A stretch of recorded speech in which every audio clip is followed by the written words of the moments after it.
बउआ अगर एहि मुसीबत में हम तोहर मदद नहीं कलियो ने तो दुनिया में भाई भाई पर से भरोसा उठी जेते।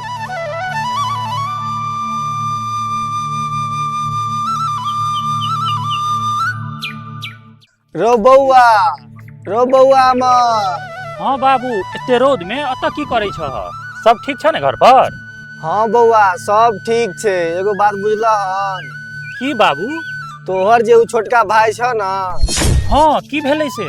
बियाह करे ला ओकरा पाई नहीं छे। सुनलिए ह वो अपन घरारी बेचे छे। घरारी बेच के वो अपन बेटी के बियाह करते। तू ही बता बउआ, वो अपन घरारी बेच लेते तो उ रहते कत? ओकरा बारे में सोच के हमरा बड़ टेंशन है जो बाबू रे। बाबू तू तो बुझते छ जे हमरा छोटका भाई से लगभग 4-5 साल से बाजा भूकी नहीं छी, लेकिन बात रहले जमीन बिके के तो उ हम बिक नहीं देबे। तू टेंशन नहीं ले बाबू। अब बुच्ची के बियाह हो हेते आ छोटका के जमीनो नहीं बिकते। अब तू देखत रह, जाय छी हम छोटका से बात करे ले।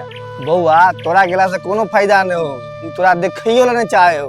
बाबू हम बुझे छिए ने, अरे वो हमरा नहीं देख चाहे छे। अरे बड़ से बड़ की करते, वो हमरा मार देते ने और की करते। बाबू आई ओकरा पर मुसीबत आयल छे, अगर हम नहीं साथ देबे तो के साथ देते? ते द्वारे आई तू हमरा नहीं रोका, आई तू हमरा जाय दे। अच्छा ठीक छे बुआ, तो जो ठीक छे तो हम जाय छिए।